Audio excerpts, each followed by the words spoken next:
Hello, my name is Jeanette Cook, and I own Beady-Eyed Women Enterprises. I've been beading for 45 years and teaching bead workshops for about 27 years. Today I'm going to cover a very important stitch for beaders to know. It's called right angle weave. Right angle weave is a really wonderful stitch for many reasons. It gives you a wonderful fabric type feel to your beadwork. You can also bezel stones, cabochons, and crystals with it. So I consider it one of the most important bead stitches for my students to know, and today you're going to learn how to do it as well.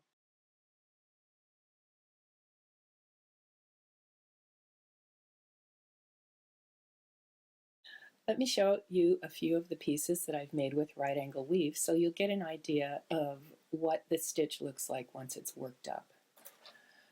This piece right here is done with Delica beads, and it's 8 bead right angle weave. That means there are 2 beads on each side. That's the stitch we'll be doing today and the quantity of beads we'll use.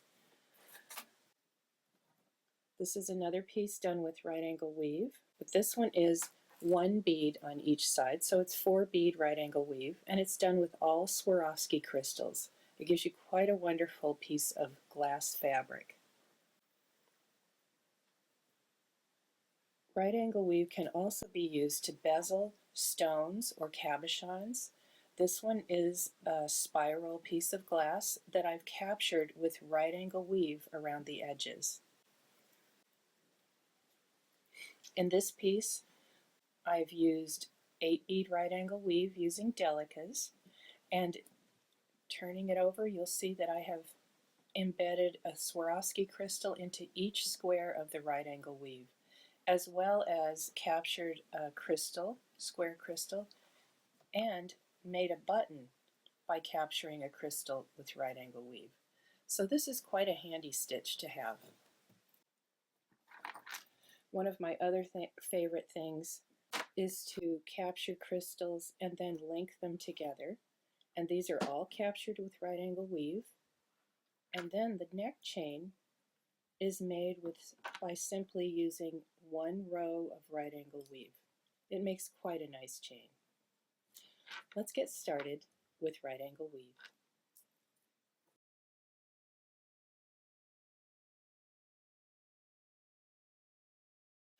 These instructions are very easy to follow and have gotten many bead enthusiasts over the fear of right angle weave.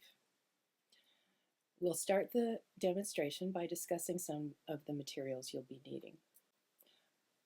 Beading needles are very thin. The size 12 beading needle is about the right size for almost all beads and all thread sizes. It's easy to use, the eye is easy to thread, and it's my favorite needle. It's just an all-around versatile size. I like to use FireLine.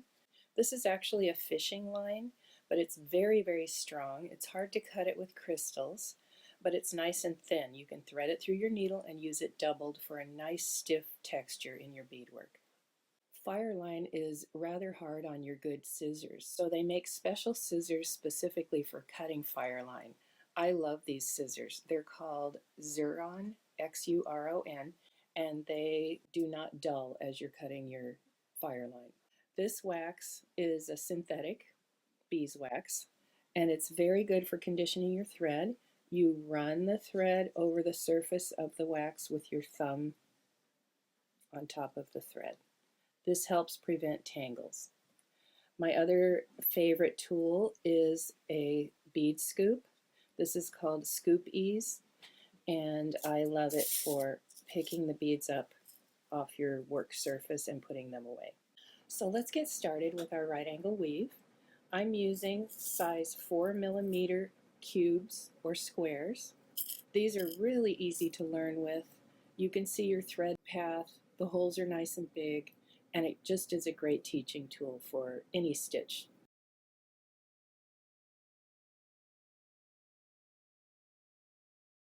I find it very helpful to use the analogy of building an apartment building when teaching right angle weave. You'll do 8 units of right angle weave, so you have 8 apartments. Each apartment shares a wall, a common wall, on both sides except for the first and last units. Your second level of the apartments, or row 2 of your right angle weave, the ceiling of your first floor will be the new row's floors. They will also share their common walls.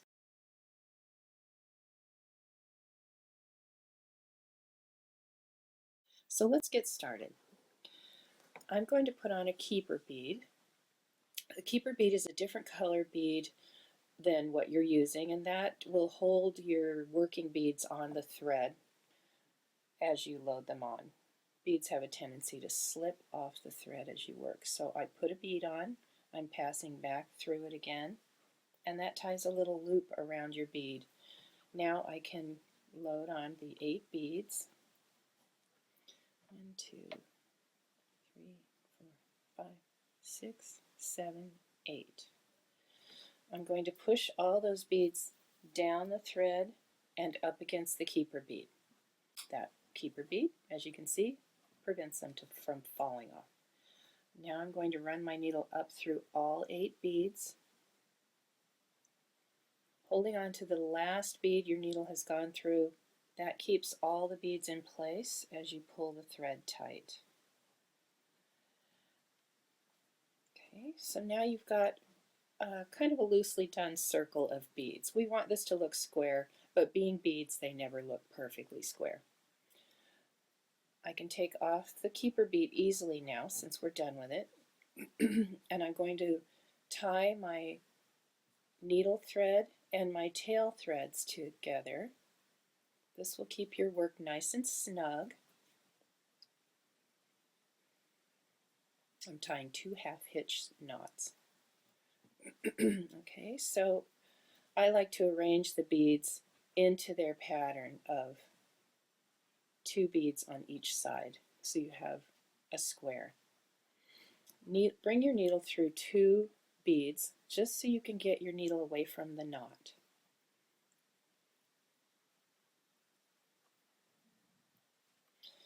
So what we're doing now is making a little chain of these square beads.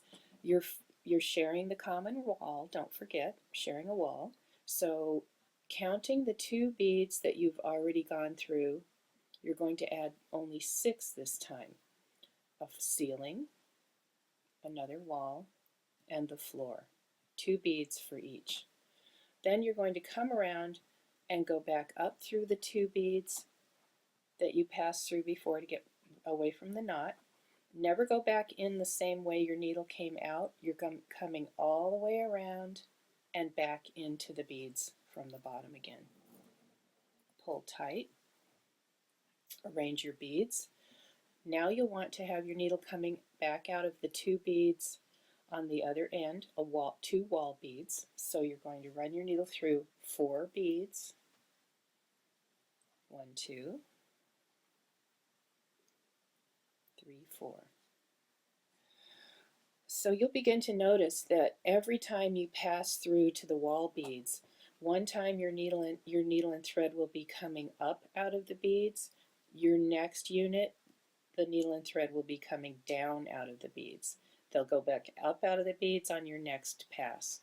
So each time add 6, 1, 2, 3, 4, 5, 6 beads. Okay, then you're going to go down through those 2 beads you passed through before on the end, and then pass through 4 more beads, bringing you back out the end again.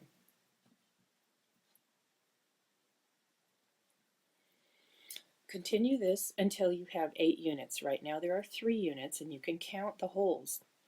1, 2, 3 to mark your spot.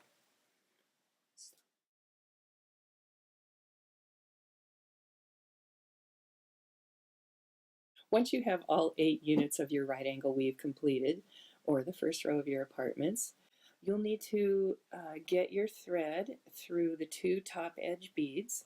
In this case, you can see the thread is coming out heading downward.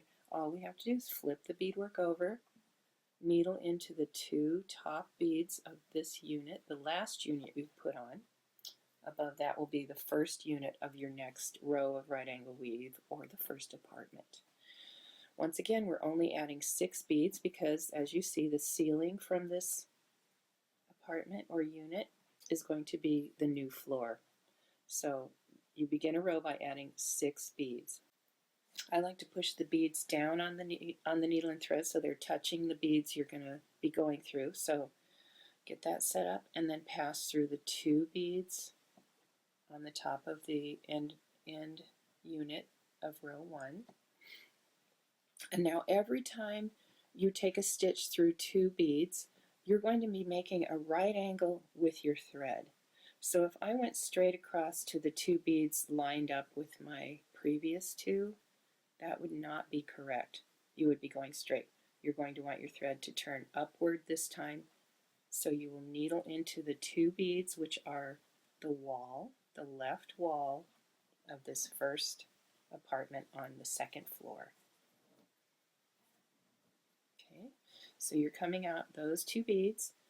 If it helps, you can rearrange your beads to look a little more like a square. And now we only need 4 beads. We're going to add a ceiling and then a wall. So that's 1, 2, 3, 4. Push your beads all the way down. And bend the beads to look like the ceiling and the wall if you want.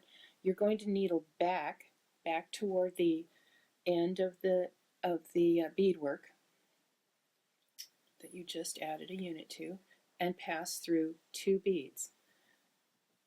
Notice that your thread, once again, is making a right angle. Now we need to get all the way back around and into the 2 top beads or ceiling beads of apartment number 3 on the first floor, your new floor.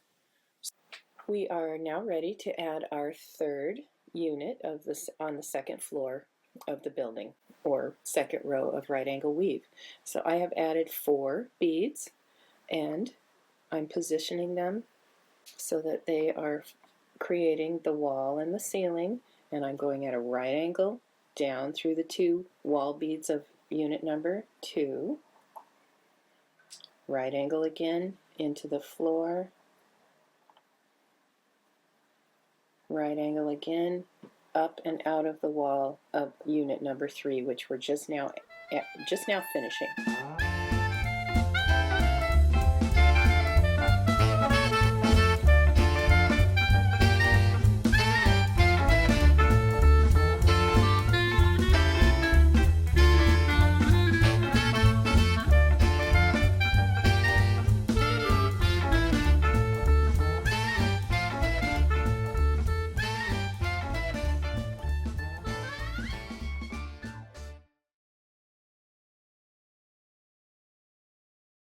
When you're doing right angle weave, you will notice how much thread you use. It's because of all the thread paths around and around. So I am adding the 8 beads, the 8th unit, and I'm just about out of thread. So I will show you right now how to end your thread.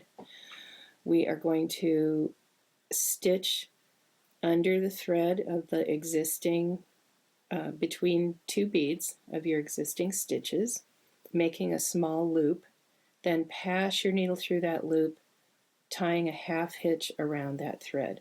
Make sure you pull nice and tight. Okay, I am going to go into 2 more beads. I like to tie 2 or 3 knots this way and make sure it's very secure.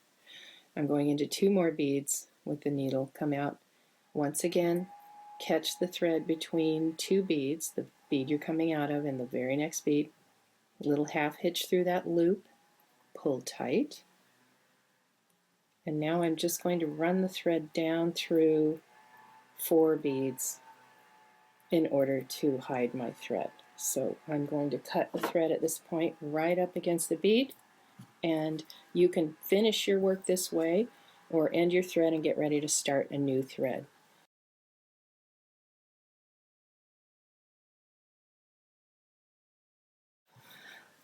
I've already got a needle threaded. So since this is a completed row, You can start at either end, and I have 2 knots already on this end, so I think I'm going to go back over here on the right side and begin a new thread there. I'm starting back a little way from the top. We want to have the thread and needle end up right through these 2 top beads so that we can add 2, 2, 2, and do your third row, begin your third row. But I'm going to start down here in the middle. Needle through a couple of beads. I'm leaving a small tail, and I'm going to catch it under my thumb so that while I'm tying my half hitches, I don't pull my thread out through the beads. So once again, catch the thread between the bead you're coming out of and the next bead, pass your needle through the loop, pulling it into a half hitch, nice and tight. Go through 2 more beads. You'll notice the knot will be pulled inside the thread so that you can't see it anymore. Give it another half hitch, catch the thread between 2 beads, pass through the loop, pull nice and tight. At this point, I only want 2 knots, and what I like to do is give it a couple of good yanks, and you can see your tail has stayed in place. That means your knots will hold. Pass through 2 more beads. Once again, you're going to add 3 sets, wall, 1, 2, ceiling, 1, 2, other wall, 6 beads to start. I'm going to pass back through the 2 top beads, which were row 2's ceiling and is now row 3's floor.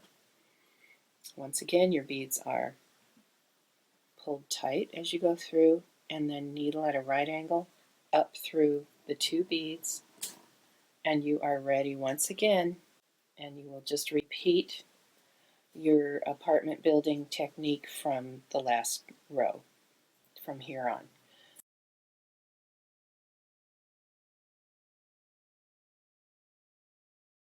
As we mentioned earlier, taking a right angle with every stitch into the 2 beads gives you an open diamond shape of thread in between each of your units. You always want to keep that diamond shape open. If you go straight from one set of beads into the next set, can you see my needle in there? That crosses the diamond shape. We do not want to see that, so don't forget. Go through beads, make a right angle, right angle, right angle.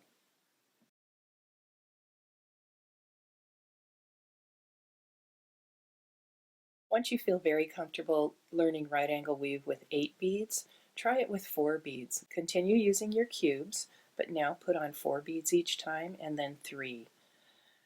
This will be the same thread path you used with 8 beads, but it'll be a much smaller piece. This nice little chain is done with delica beads, which are much, much smaller than the cube beads. I've used 8 bead right angle weave and just 1 row and made it very long for a rather nice chain. In this piece, I've used 4 Swarovski crystals. These are 4mm crystals in 4 bead right angle weave. I've done 2 rows in this example. And in this example, I have 4 rows. So you can continue to play with right angle weave and make many very wonderful pieces. These are triangle beads. This makes a really subtle and nice bead fabric. And this one is done with 3 bead right angle weave.